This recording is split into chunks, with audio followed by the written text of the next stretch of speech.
Hi friends, I just realized that I forgot to film an intro to this video. I'm Olivia, aka Biblioghoul, and I just so happened to be reading books about the environment. I picked out Revolutionary Power by Shalonda Baker for Blackathon and All We Can Save, as well as How Beautiful We Were, all part of my quest to learn more about the environment, so let's get into it. Hi, so it's been a while since I finished Revolutionary Power, but I still wanted to talk about it and give you an update. It actually took me longer to read because when I read things with specific language that I haven't been exposed to, in this case around energy before, it takes me a while to process it and understand it. But I'm really glad that I did read this book because it gave me a sense of something that I had no sense of before. Although there is a lot of specific scientific language in here, the author also gives her experience living in small communities that had the jobs from plants but also were experiencing the environmental effects with no recourse in sight for all the health problems they were developing. Shalonda Baker spends a lot of time focusing on places like Puerto Rico and Hawaii, and how the energy system has killed thousands and thousands of people because of its insufficiency in the face of climate change and hurricanes and natural disasters. She talks about how these systems are always centralized, owned by one huge corporation, and they don't keep up with the upkeep for all the individual lines and infrastructure of the energy system. So these things aren't built to withstand natural disasters. So what would it look like to have solar power owned by local communities and distributed by local communities? She goes through a lot of really specific ways that people have been trying to get solar to be more accessible, and the way that the move towards solar energy has been separated from the environmental justice movement in the mainstream solar industry, and how that's a missed opportunity for these communities that have suffered tremendously in the face of fossil fuels. So she talks about some examples of how people have been able to get solar panels to their communities, whether that's having solar panels but still needing to rely on these big energy companies for distribution, or getting people to invest in solar panels. She talks about green banks. So there's a lot of really specific good nuggets here. I don't know what reading this book would be like for someone that knows about this topic, but as someone that doesn't know anything about energy, I found it informative and I would recommend it. I also finished listening to the audiobook of How Beautiful We Were by Mbalo Mbu. I hope I'm saying that right. And this was a 5-star read for me, one of my favorite things that I've read so far this year. I know some people didn't like it because they felt like there was not enough of a conclusion and there was a lot of perspectives but not much happened. But I think that that was the sad, heartbreaking essence of the story. The novel follows an African village that has a plant in its community that's poisoning the water and changing the land and what they're able to grow there, as well as killing lots of local children. And it follows years and years of activism on the part of the village and trying to fix this problem. Are they trying to go to the government, who is the one who gave their land to the company to begin with? Are they trying to take these things to the court, trying to get America involved and people to care about their situation, using violence and protest as methods to get people to pay attention and this problem to change?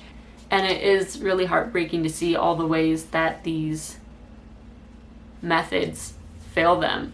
But I would really recommend this book because the characters are so well done and nuanced, and seeing all of these different perspectives of how people have been impacted by this business, both in terms of health and, if they've given their lives for the cause or have lost family members due to governmental violence or the sickness.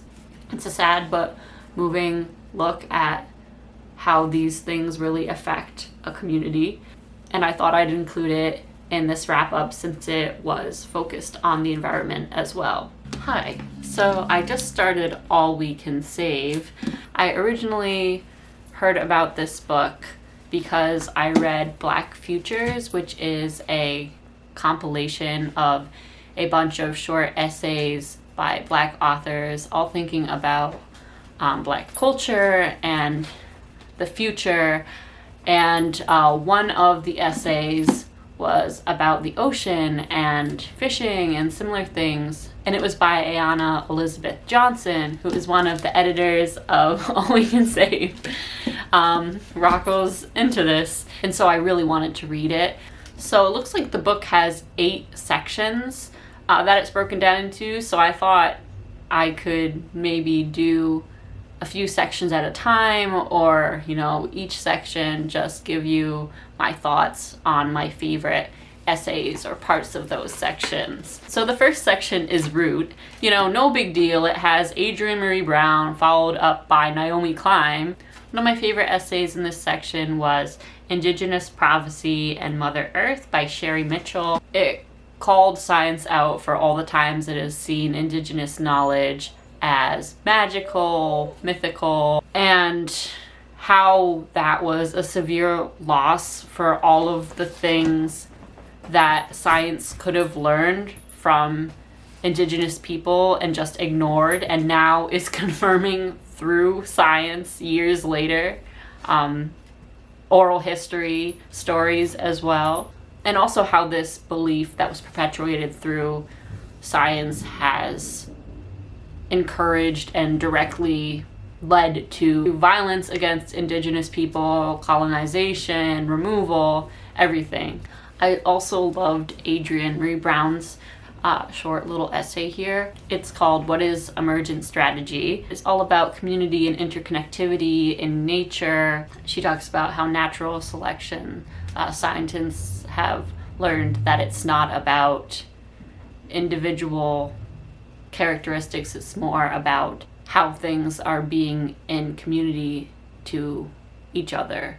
And it's really beautiful because she looks at a lot of different animals and how they work together in community and what lessons we can learn from them. Like one part reads, oak trees don't set an intention to listen to each other better or agree to hold tight to each other when the next storm comes. Under the earth, always, they reach for each other. They grow such that their roots are intertwined and create a system of strength that is as resilient on a sunny day as it is in a hurricane.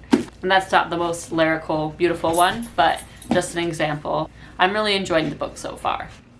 Hello, so it is Sunday and it was a beautiful day. It was in the 60s today, and I just wanted to give you an update on All We Can Save. So I've read through the reshape and reframe sections, and one of my favorite essays in this section was called Harnessing Cultural Power by Fabiana Rodriguez, and this was all about changing the way we culturally see climate change. So it talked about how a lot of times when we see climate change in media, it's kind of this post-apocalyptic, post-disaster world, and what would it look like to focus on hope and solutions and a different world imagined in our media, also in the different things that are featured in media. Are we romanticizing cars instead of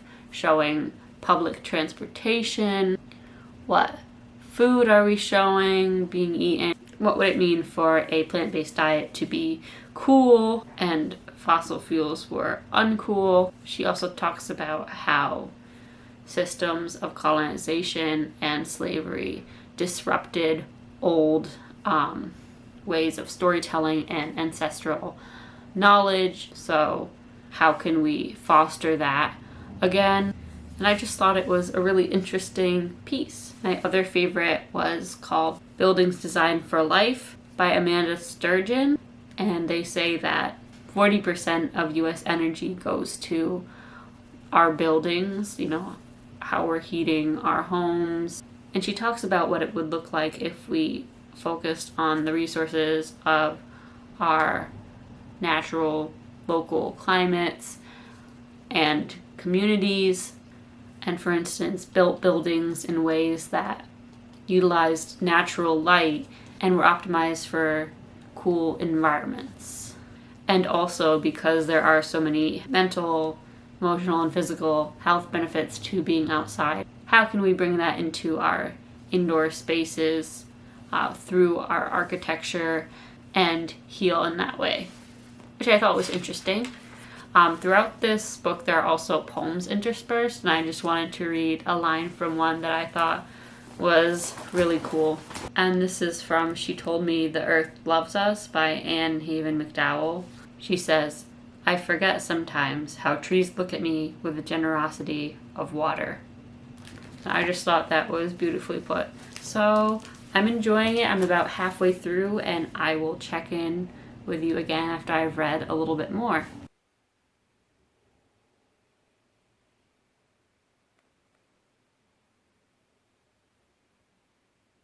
Hi, so I finished All We Can Save. It was a glorious 5-star read. I learned everything from how people have been fighting and nearly halved the coal plants in America to new technology and industries being developed in the sea.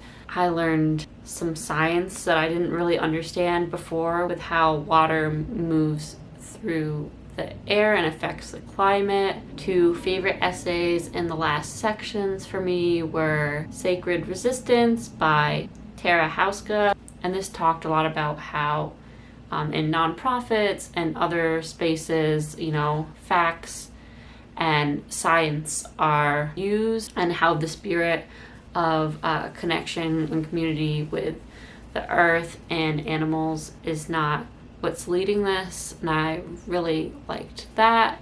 There's also Black Gold by Leah Penniman, and this taught me a lot about soil and techniques that are being used at different farms to regenerate soil and connections to African traditions within soil. There were also a lot of really wonderful poems by people like Mary Oliver, Alice Walker, Joy Harjo, etc., that I think were really powerful, especially in the later sections, which are focused on feeling and nourishing. Of course, fighting climate change is an enormous task, but this book had me feeling hopeful and learning about all the work that's already being done, and I would really recommend it if you're like me and looking to learn more and plug into this work, because it covers such a wide range of topics and issues. So yeah, those were the 3 books that I read for this vlog. I enjoyed all of them. Have you read any of these books, and what was your experience? Do you have any books about the environment that you would recommend? If so, leave them below. And thanks for watching.